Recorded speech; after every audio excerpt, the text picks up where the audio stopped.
Hey guys, I'm Dani Castellano, and this is Diet Culture. Today I'm chatting with Kirsten Ackerman, who is an anti-diet registered dietitian and certified intuitive eating counselor. She is the host of Intuitive Bites podcast and runs her own virtual private practice, helping women heal their relationships to food and body. We chat about intuitive eating, how transformative it is and not in the way we're used to with diet culture, mindful movement, healing body image, the importance of consistent nutrition, and much more. I really enjoyed chatting with her. She brings a lot of familiar energy to how much I have a burning passion to end diet culture and enjoy chatting about it. Hi, Kirsten. How's it going? Hi, it's going so well. I'm excited to chat with you more tonight. Yeah, thank you for coming. Where in the world are you speaking to me Yeah, from? so I am in New Haven, Connecticut. I always say I look out my back window literally right now and I see the Yale University gym. So I am almost on the Yale campus in New Haven. Oh, wow, that's really cool. Yeah, where are you? In Denver. Oh, awesome. That's so nice. Yeah. I visited there for the first time probably about 2 years ago now. It was right before the pandemic, so maybe two and a Okay. half years. But yeah, it was so beautiful. I love it out there. Yeah, it's really nice. I just moved here about a year ago. Oh, So, cool. yeah. Awesome. So, I want to know how you got into the anti-diet intuitive eating space, just because, Mhm. as you know, that's not the norm of our profession and just healthcare in general. Yes, totally. I mean, it could make it a very long-winded story, but I guess I didn't You learn can about. tell as much as you would like. Okay, okay. I'm always like, this could be a very long story. Um, yeah, I mean, so I guess I'll start by saying that I didn't know anything about intuitive eating, health at every size, anything of the sort until I had my master's in nutrition and was already in the field. I was actually working in a bariatric surgery clinic at the time when I Okay. learned about it. So that was my first introduction. The reason it resonated so deeply with me when I finally did hear about it was one, I was in a weight loss surgery clinic where I was literally sitting across from people in larger bodies experiencing the depths of weight stigma and all the things. And so that itself was enough to be like, holy crap, there's something going on here. There's something in the system that's not working.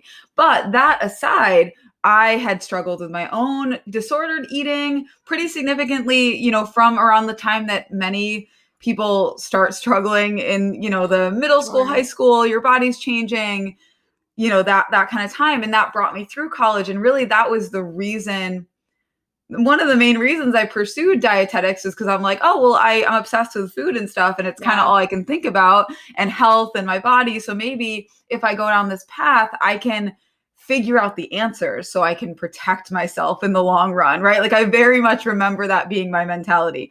So both of those things combined, you know, just turned it into this situation where when I heard about health at every size and intuitive eating, it was both personally and professionally, I was changed forever. There was no going back. Yeah. I had a very similar experience in that I was working at a private practice where most people wanted to come in for weight loss advice. And I Yeah. was just feeling very stumped of like something's missing here. Like people are not negatively motivated for change, like the weight loss isn't happening, they're blaming themselves, and started coming across some of that too in my own healing my relationship with food as well. It's just like you're so right that when you discover it, you can't go back from it, because when it Right. clicks it's like, oh my god, like I can't believe that they didn't teach this in school to become a dietitian. Right. That's why I always yeah, really think about the fact that I literally had my master's in nutrition, and the way that I was practicing and the framework I was practicing under, looking back, I'm honestly kind of horrified. Yeah. But I had been through all of that schooling, all of that training. So it is kind of wild. Yeah, how do you feel about bariatric surgery, like, now that you've kind of undergone the unlearning? Yes. I mean, so I very much start this conversation about bariatric surgery with saying that, I believe in body autonomy fully, right? Sure. everyone can do with their bodies what Sure. they want to do. And so I will say that. That aside, I definitely don't encourage or promote bariatric surgery. The whole industry is Yeah. corrupt, and I really see it as like this like deepest depth of diet culture where the focus is if we can change their bodies by robbing their bodies of the nutrition they need, I then maybe know. we can make them small, and like that will achieve health because smallness equals health. But it's like it's missing the biggest picture of like making people so they can't eat almost anything is not the picture of health. That is not like the Right. epitome of health. It's not this long-term health situation. And the thing is, there's more and more research coming out now. I honestly haven't kept up with it in the last few years, but there for a while there really wasn't a lot of long-term studies on bariatric surgery patients, mostly because a lot of times people would regain weight and they wouldn't want to go Mhm. back to their researchers and tell them they gained weight, right? They were Yep. embarrassed and ashamed because they assumed it was their fault. Yep. But in reality, it's that just like every other method of weight loss, ultimately our bodies fight back and they really try to regain that lost weight. So I Yeah. think it's a really messy industry and surgery that I definitely don't support. And also I'm definitely not going to shame somebody for getting it, right? Sure. Sure. Yeah, of course not. I think it's Mhm. important to talk about though that like if we take that ultimate step and cut the body and try and make it be the way we want it to be, that still isn't gonna change anything because we just have that wrapped in our brains as a fat phobic society that, like, we can become thin at whatever cost, like, all those stupid sayings, "If you're not disciplined enough, you're not trying hard enough," like, it can be done, and it's Mhm. just so unfortunate because that's the ultimate sacrifice of someone doing that step, and it still isn't gonna guarantee anything because that's just not how bodies are supposed to work. It's sad. No. Yep. And in fact, like I in my practice now, I don't like seek out weight loss surgery clients, although I do have several of them that have made their way to me. And like I just almost always hear so much sadness from them because they're like Yeah. they didn't know what they were getting themselves into and they didn't know that it wasn't guaranteed that they would lose weight and just keep it off, which it certainly is not, right? That is like a Right. very small percentage of cases. So I think that's one of the biggest problems I have with the whole thing is I think it's shown as this picture of what's going to happen and Mhm. it is a lie for most people, you know? Yeah, I guess if we think about that in terms of it being just another industry that's trying to make money, Yep. like, a lot of things are not what they say they're gonna be, but we fall for Right. it because that's how we're, like, cultured. Right, right. And it's just so sad in this extreme case of, like you said, like literally like amputating a perfectly healthy, wonderful, great organ. And the other thing I hear from a lot of post weight loss surgery clients who end up coming to me to work on healing their relationship to food is that it doesn't, and this is obvious, right? It doesn't fix the mental struggles. And like Right. that's potentially one of the, for many of those clients that's something they're dealing with and the surgery is not going to make that go away. It's Mhm. probably just going to kind of rip away a coping skill and mechanism that you've Yeah. adapted to try to deal with some things, and now you're left without that and you have to find another way to cope, you know. Yeah. Yeah, absolutely. Well, I'm glad for anyone who wants to get support after that experience that some people have been able to connect with you for that. That's really cool to hear that you've kind of been able to come Yeah, full circle. it's actually wild because yeah, so one of the clients that I actually saw in my original weight loss surgery clinic, when that was my first job as a dietitian, ended up somehow stumbling upon my name recently, and I'm like working with her now, and she's like post weight loss surgery. Like I saw her like pre-op, and now I'm working with her now in my private practice. So I literally like it literally feels like full circle to me. Like I'm like that is so crazy and cool that like I'm able to work with her on Yeah, this now. Yeah. that's actually really beautiful. Yeah, I love it. Huh, I love that. Mhm. How long have you been, um, an intuitive eating certified professional? I'm so bad at, like, keeping track of the years. I wanna say I got certified in, like, 2017? it Okay. sounds right. So like 4 years now. That's awesome. I'm Yeah. working towards my CEDRD. So Okay.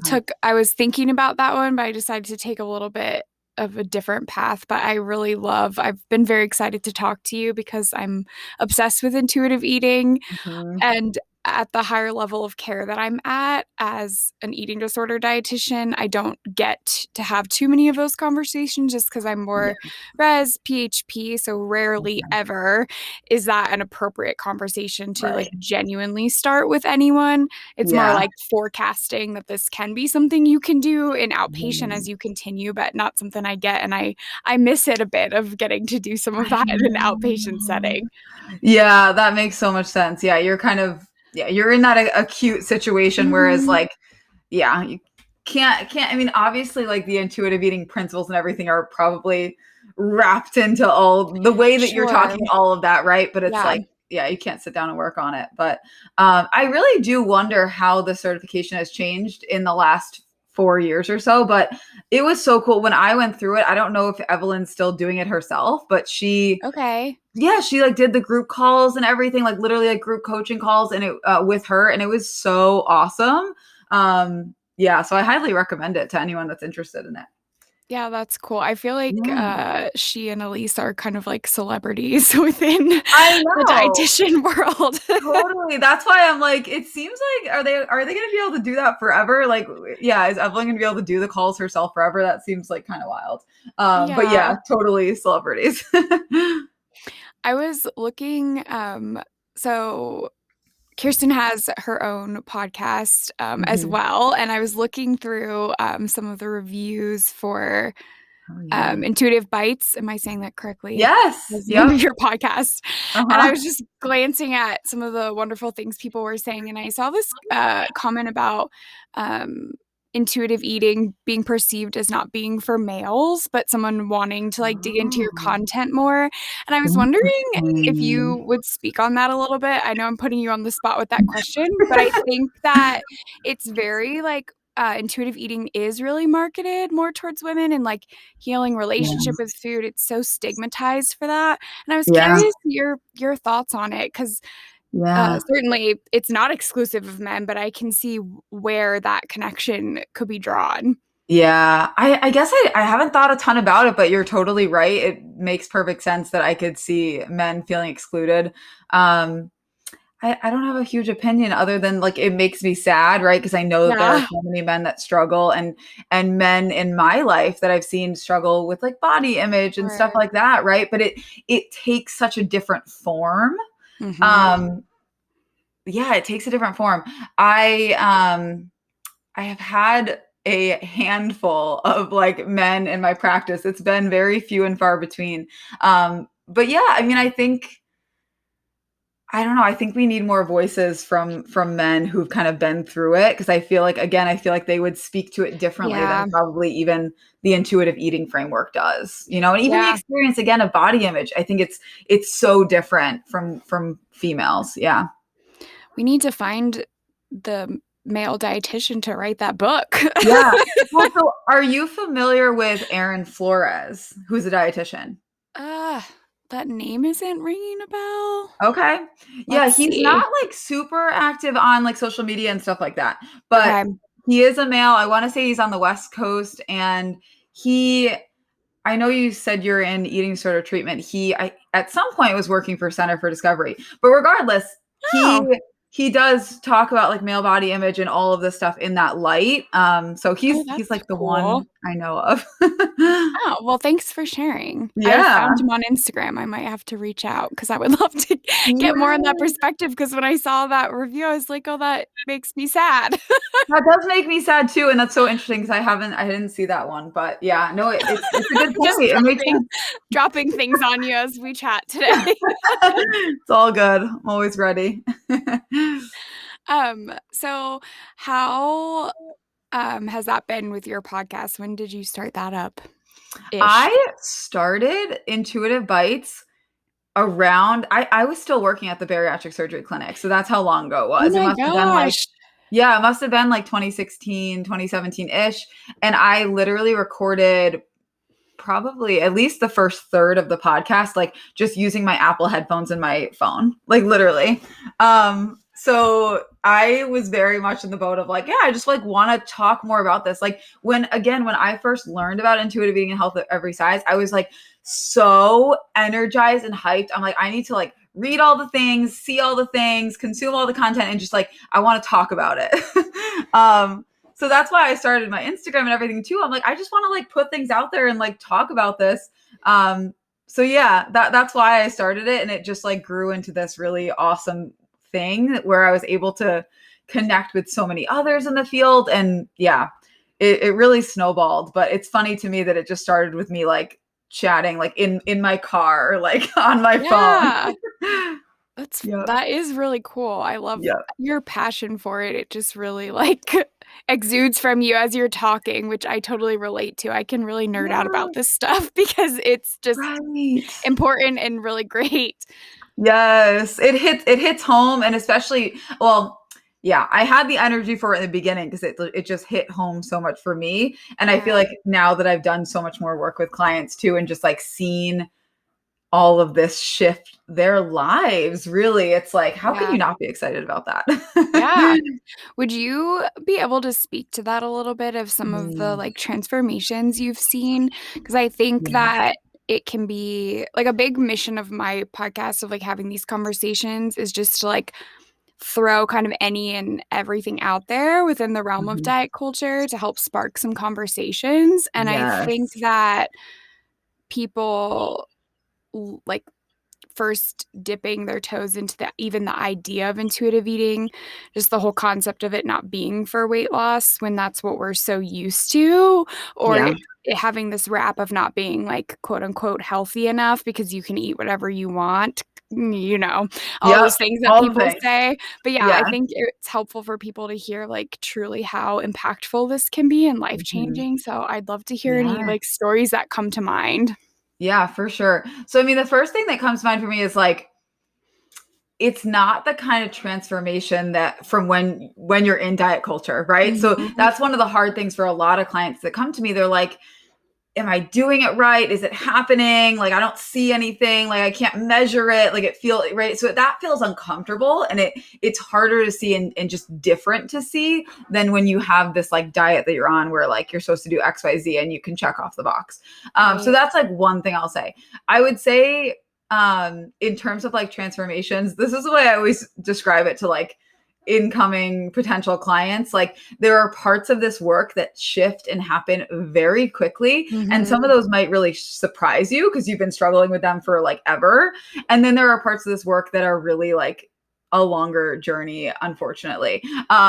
Yeah. So the parts that are can be really quick when I'm working with clients are things like not thinking about food so much anymore, right? Like, you might be in this boat where you're like, I think about food constantly. I can't get it off my mind. I'm always thinking about the next meal and what I Mhm. want and whatever. And like that can melt away pretty quickly as you start diving into this work and like eating more consistently and eating more in a more satisfying way, all of that. Mhm. Not feeling crazy around food, not binging, not overeating, reconnecting to hunger cues that maybe have been like, absent for years and years and years. Like, these are things that all can shift pretty quickly. Some of the things that I think can take a while longer, the deeply rooted diet culture voice and the food police voice, right? That's going to Yeah. be there rearing its ugly head, but you get better at navigating it and you learn not to act on those thoughts. Yeah, And for then, sure. yeah, and then the more that you do that, the quieter the voices get. But that being said, it probably isn't going to ever totally go away because we're literally living in this culture. And then Yeah. the other main one I would say that can take a bit longer in terms of transformation is definitely some of the body image work. There's so many angles and things that need to be untangled and figured out. You can see shifts, but that's something that's going to take a while as well. Yeah, absolutely. My the first person that I ever worked with where I was in that space of helping with weight loss, but Mhm. someone that was trying to do some healing and just it took a while, but finally uh, introduced the concept.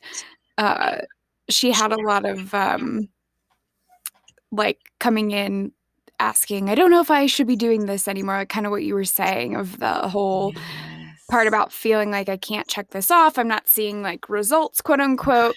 And Right. it really was a super long process, Hmm. but Yeah. very worth it, I think, over time. And I had to end that relationship when I moved here and started a new job. So I don't know where this Yeah. person is at with things, but it really seemed like a beautiful thing was happening. It just was happening over the course of many, many months and years. Right, exactly. And I think that is what's so hard is that like yeah, that it's not this like quote unquote quick fix. And like the thing is when we're seeking out a quick fix, it's because we're experiencing deep discomfort and Hmm. we have this desperation for relief. And intuitive eating isn't going to give you that quick relief and that's hard. That's Yeah. really hard, but that also means it's an opportunity for growing and healing. It just doesn't give you that quick relief. But one other thing I will say about this like long-term transformation is that it is life-changing, right? I talk about intuitive eating like it's this portal into healing so many aspects of your life. Like it is this amazing opportunity. And what it's really doing, if you're in this boat of like being obsessed with food, thinking about food all the time, going on that roller coaster of like kind of restricting or beating yourself up to like overeating or whatever, all of a sudden you're going to regain all of this time and energy that you Hmm. can use to do things that are fulfilling and meaningful and actually like can contribute to your purpose. It's so beautiful and so amazing. But it's probably unlike any healing journey you've ever been on thus far. Yeah. No, I totally agree with that. Just the amount of headspace that can get freed up with this stuff. Yes. It's unreal how much time and money and energy like diet culture and disordered eating and eating disorders take up in an Yeah. individual's life and our culture as a whole. But like, Yep. Yeah, it's exhausting, right? Most of the clients that come to me, they're in this place of just being exhausted and they're like, I don't want to give up pursuing weight loss. Like I still have the desire, but I can't go on another diet. I can't really do this anymore. So I guess I'm gonna try this healing thing. Like they're spent. yeah. It really is exhausting. But like you said, it's this opportunity of like, how do I want to spend my time and energy? And the best part, because another thing I'll say is oftentimes when people come from diet culture and disordered eating and all the things to intuitive eating, is they're kind of shifting their energy to becoming consumed with intuitive eating for a while, which is totally normal. Mm-hmm. But I would much rather you be consumed with this thing that is helping you to reconnect to yourself and come Right. back to yourself versus this thing that is you at war with yourself all the time, beating yourself up, all that stuff. Right now, we're like shifting the anger and the energy and the blame where it deserves to go. But it might take up a lot of your energy in the beginning. Yeah, I think that's definitely true because we have that desire, especially if you're coming off of however many years of trying to follow something, Mm-hmm. of you are searching for like it being the right thing. And I think there's a lot of just like digging and like trying to kind of reread things. I remember the first time I Yeah. ever heard of intuitive eating, I thought I was kind of like, the heck are these people talking about? Like, that doesn't even make sense. And it Right. took a little bit of time for it to like start to connect. And then, like we were saying, once it does, it's like, oh my gosh. Yep. There's no going back. But yeah, it's just so counter to everything. And like there is a healthy amount of skepticism that can come, right? Like Mhm. it would be weird if you weren't skeptical. Like if you're Yeah. not skeptical coming to it, then I don't think you're really fully embrace it or fully like grasping what is being said because it is so counter to everything. But that's what makes it so like powerful, you know? Hmm. Yeah. It's really wild because we tend not to question or hold any skepticism for like diets or a lot of Yes. advice that gets given, but yet the thing that's can really change someone's life for the better, we're like, oh, wait, what is this? Like, Right. I saw something a while back of somebody saying like basically like people on the more like traditional dietetic side or whatever saying like mhm, prove to us that diets don't work. And it's like prove to us that they do because right. There's no, even though it's this like understanding in our culture, like, oh yeah, like that's what you do. And if you just try hard enough, blah, blah, blah. But it's like the research isn't there. There's no evidence to support it. And yet it's this like baseline understanding. Yeah, I am at this point just feeling quite confused by that Mm, sentiment just because like we do have evidence. right. Yeah, Yeah. that it Right. that it doesn't work and that it's harmful. Right. That's So, true too. That's a really good point. There's a lot of evidence, a lot of yeah. evidence that it's harmful. Yeah. Yeah, but like I get it. I remember being in that headspace and it sounds like you can totally relate to that too of like that's what we're Mhm. taught and our culture is very very fat phobic. Yeah. Well, and the funny thing for me is actually I remember as a dietetic student, like I remember thinking, oh yeah, diets don't work. And I remember thinking like, oh, if like my family members said something about diets, it's like, oh, like you shouldn't be doing that, right? Like there was this understanding that like fad diets didn't work. Right. Right. But what I didn't realize until much later is that much of the practices that I was learning were actually diets. They just Mhm. weren't being put under that. They weren't being called that, essentially, Yeah. right? Or like the lifestyle change Yes, kind of thing. exactly. But it's like it's all rooted in restriction and Right. deprivation. So it's all Yeah. the same thing, just with different wording. Yeah. Sometimes I forget when I say dieting that I'm not always referring just to those like strict things. It's like that whole entire umbrella I of know. restriction. I know, and I it just that's why it brought it up for me because I'm like, I remember Yeah. being a nutrition student being like, diets don't work, but it's like I didn't get it. Like I didn't. That's Right. not. I didn't really fully grasp that. Yeah, But I can help you lose weight in this other way. right. It's Wink, not wink. dieting. Like it Uh, sounds like I was Noom, right? yeah. Oh my gosh. It's truly driving me absolutely crazy. Yep, totally. They're the worst. Um, you get to do a lot of body image work within your practice. I do, yeah. It's like I want to say it's unavoidable, right? It's like Yeah. for almost everyone that comes to me, they are and it's not always, but it's almost everyone that Mhm. comes to me, it's that next layer for them, right? It's like the reason that they're engaging in the disordered behaviors around food or movement or whatever is because of this deep discomfort around their body. So all of a sudden we start the work and we're like, let's take away these disordered behaviors. Let's like have you eating consistently and not be freaking out about food anymore and like neutralize food. And then they're not obsessed about food anymore. So they have all this extra mental space that ends up going to the discomfort around their body, right? Yeah. Essentially, their coping skill for dealing with their discomfort around their body has been removed. And now it's like the body image is bubbling to the surface. And of course, alongside of that, a lot of people do experience some body change on this healing journey. Mhm. So their body's changing and they lost their coping skill. And now the body image stuff is just like, hello, we need to do something here. So yeah, I definitely go down that path with a lot of the clients that come to me. Yeah. Do you have any I know this is very like individual and personalized and takes Mhm. time, but is there anything that comes to your mind first of like words of wisdom for someone that's like feeling that come up? Yeah.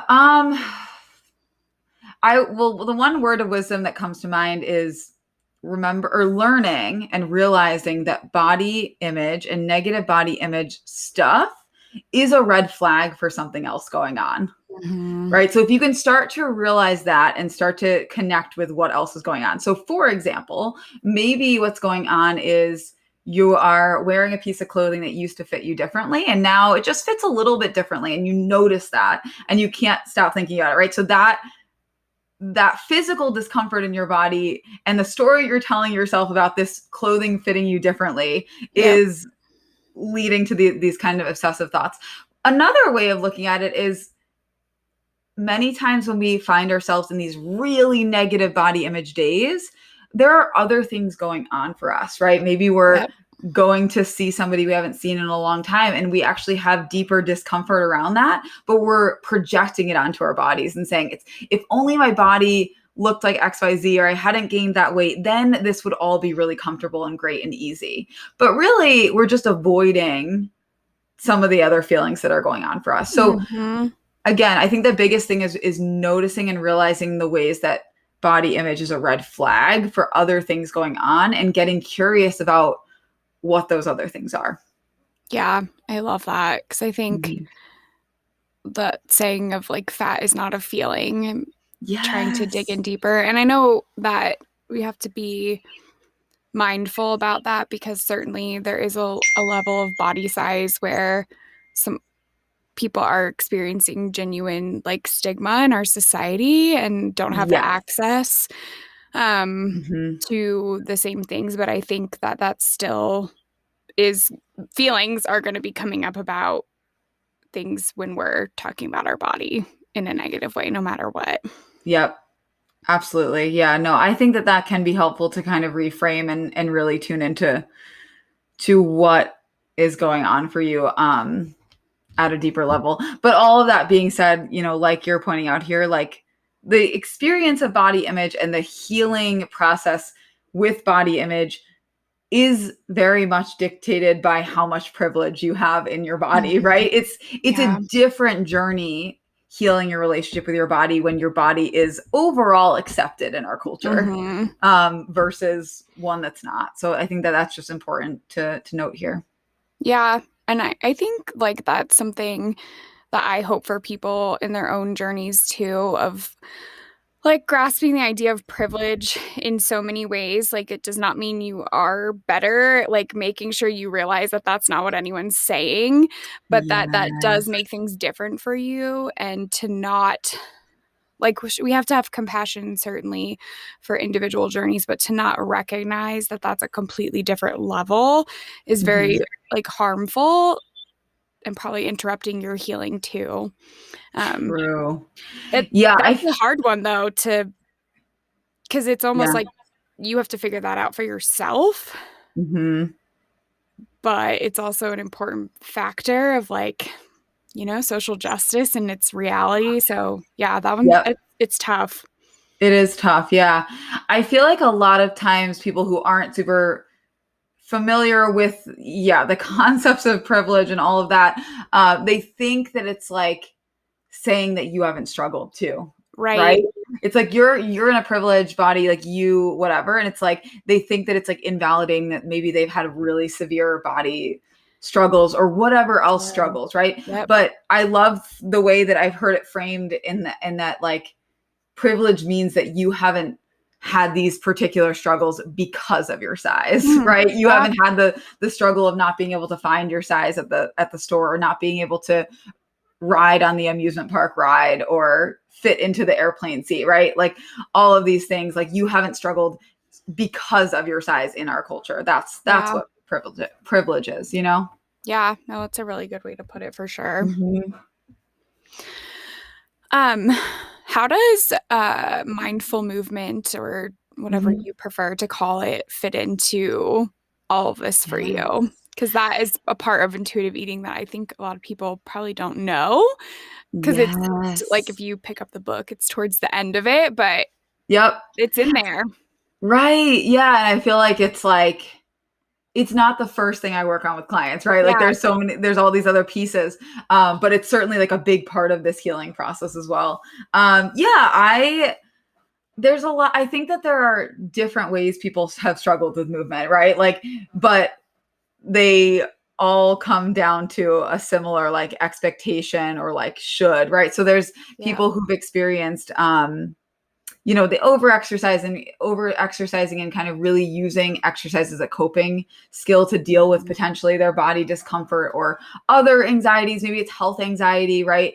And the Yeah. idea of kind of like taking a step back from movement really freaks them out.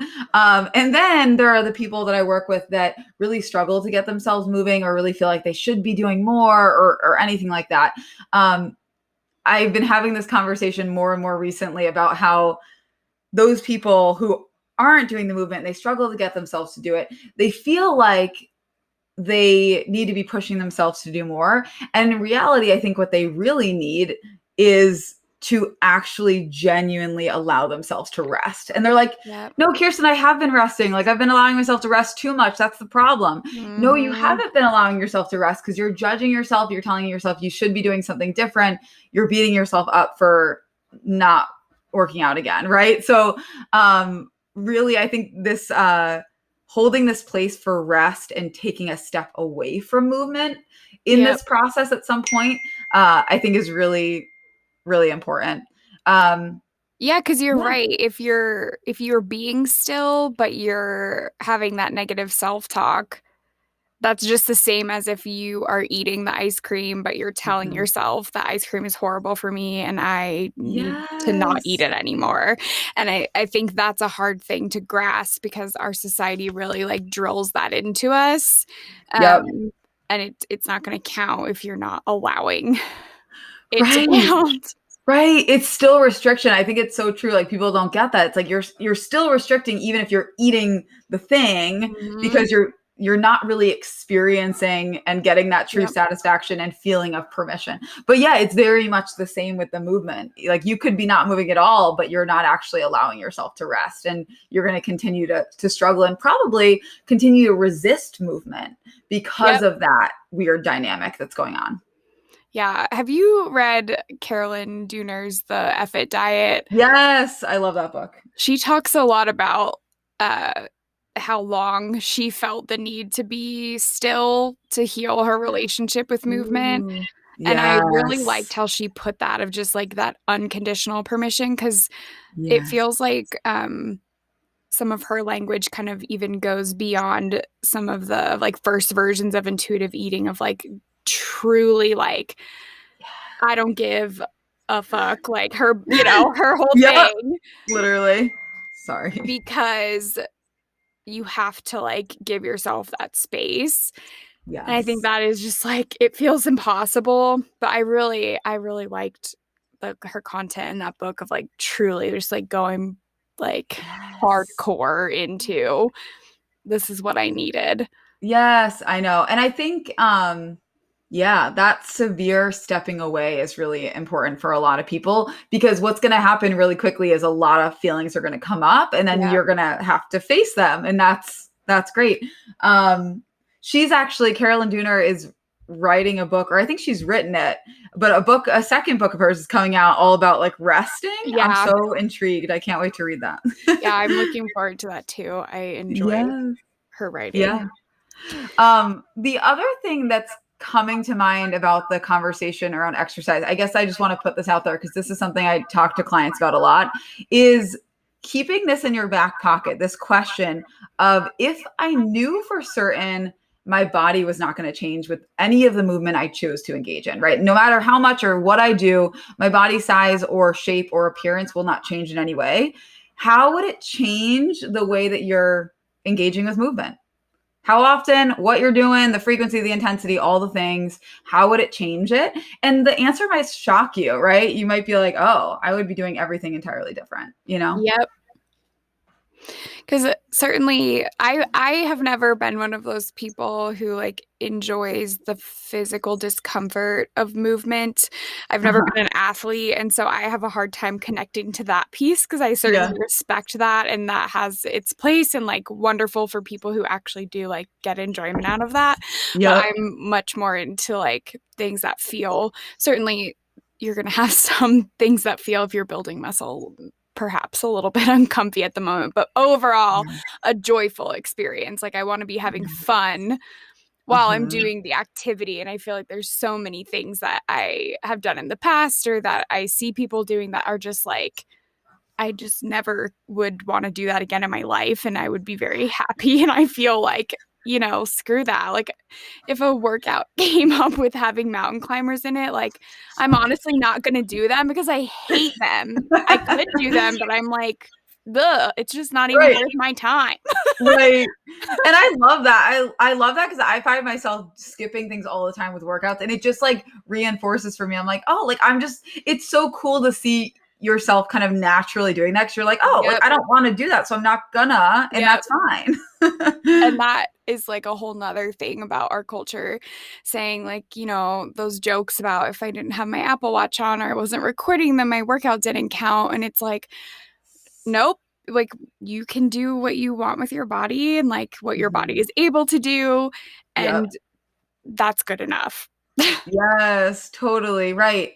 And that's, I think you kind of framed it as mindful movement in the beginning here, which when we're talking about mindful movement, like one of the best things you can do is take the Apple Watch off, take the trackers off, Yeah. cover up the things on the machines, like engage in movement that in a way that allows you to connect to your body. And Mm-hmm. I'm not saying that to say like never ever use your Apple Watch ever Sure. again, but maybe play around with what it's like to really be in your body with movement. Yeah. And I think that's probably like like one of the hardest asks of like actually being present with ourselves, especially if there's any kind of anything yucky or underlying, like in like so many of us have, like, but it's True. so worth it to practice Hmm. when that feels like a good thing. But yeah, I agree. Yeah, yeah. It's definitely hard. And movement can bring up a lot of things for people if you've had a hard relationship to it, or if you're just getting back into it after not doing a lot of movement. And maybe like I hear this Sure. from a lot of clients recently too, like even like sweating or noticing their heart racing a bit, like it kind of can freak you out and or like set off the shame spiral. Yep. So yeah, you got to kind of take it at your own pace and obviously have support when you can, for that kind of stuff. Yeah, absolutely. Hmm. What other parts of the work that you do and love haven't we touched on? That's a good question. I guess like one thing we haven't touched on that I like cannot imagine not like it is so integral to the work I do is kind of working with clients, and obviously this is very individualized, but working with clients on their pattern of eating and like eating in a consistent Mm, and adequate way. Almost every single client that has ever come to me, certainly if they're struggling with like what they describe as binging or even just like hmm. overeating behavior, yeah, almost every single client has these gaps in nourishment. And obviously part of that is related to disconnection from cues or maybe food rules, or I'm not really hungry in the morning, so I might as well take advantage of this and just like Yeah. not eat until I'm hungry, right? Like all of this stuff, I just see it over and over again. And if you can really solidify your pattern of eating, not in a perfect way, certainly not in Sure. a rigid way, but solidify it, that will change the amount of time you're thinking about food, and it will change how you're behaving around food. Yeah, you're so right. Our culture seems to really like let breakfast kind of be unimportant, especially now with like intermittent fasting. It's like that's Yeah. even become glorified, but I remember hearing that a lot too, Mhm. when I was working an outpatient of just it was not intentional necessarily, but just large gaps. And then by the time the night rolls around, like, Right. of course, you're not going to Yeah. feel any sort of congruency with your nutrition or your body or any of that. Yeah. Well, and the worst part of it, of that whole dynamic and that whole picture and pattern I see over and over again, is that people blame themselves and their bodies for the chaos that happens I from know. that like 3 p.m. onward. And really what it is, it's not your body's fault. Your body's doing a great thing by Yep. trying to compensate. But all you need is more nourishment sooner, and Hmm. that pattern will shift very quickly. Yeah. I guess that whole like blaming thing that must like root all the way back to like the patriarchy of like these ideas of like to make people follow what you want, you have to make them believe that it's their fault Right. for It's so everything. wild. It's so wild how Yeah. deeply ingrained it is. Yeah. And even if you just like look at like again diet culture, Yep. all the failed dieting programs that are out there, and when you again this is what the click part, when it clicks for you, it's like you step back and you're like, "Wait a second. None of these things have worked for anyone, Yep. basically." And even the ones it has worked for, they're probably engaging in very disordered things to maintain that. Yeah. But regardless, um, it doesn't work for anyone. It's not my fault. And like that, you can't ever go back from that realization to Yeah. realize, oh, this is a collective struggle because this doesn't work. Yeah. And like can create space over time for like the like concept in therapy of like nurturing your inner child, like as a grown person, like it kind of gives that kind of vibe to me of like, Mm-hmm. oh yeah, like you didn't know any Yep. different. So like none of this, like that's not your fault. Like, but how can you go and work on healing that? I think that really like comes together. Yes, I know. I love that so much. Yeah, that's so healing to go back to that that Yeah. younger part of you. Yeah. Um, well, you've dropped a lot of good nuggets of wisdom, and I've very much enjoyed chatting with you. Is there anything that you had on your mind that you wanted to talk about, or things that you've got going on that you would like any listeners to know about? Let's see. I mean, I host like usually twice a month master classes that are pretty like low rate. The one that I have coming up, I don't know when you're releasing this, but the one I have coming up in just a couple weeks is on actually exercise Oh, and healing your cool. relationship to exercise. But they're always kind of new different topics. You can find me at the intuitive_RD, and that's where you can find all of my things and what I've got going on. Awesome. Any last words of wisdom you want to leave with the people? Yeah, I guess like the main thing that I'd like to leave is just to invite folks who are exploring intuitive eating to play around with compassion for yourself, right? It's not an easy shift to make when you've been in that like self-blaming place. But just play around with this idea. What would it look like to be kind to yourself, to be compassionate to yourself next time you Mhm. find yourself in the middle of overeating or after overeating or something? Yep. And usually there would be all this blaming and I should compensate and I have to be better tomorrow. How could you bring some compassion into that? Yeah, I would encourage people to think in that way. I think that in and of itself could be really healing. Yeah, absolutely. Well, thank you so much for your time and for talking with me today. Yeah, thank you so much. This was so fun. Um, yeah, have a great rest of your evening, and I'm sure we'll chat soon. That sounds good. So good to connect with you. Hopefully I'll talk to you soon. Okay, bye. Thank you for listening. Diet Culture is co-produced by myself and my brother, Nick Lewis. You can keep up with what's going on with Diet Culture on my Instagram page at Dietitian Dani Cast. If you prefer to watch rather than just listen, check us out on YouTube, and we always love ratings and reviews if you haven't done so already. Thank you so much for your support, and can't wait to talk to you next week.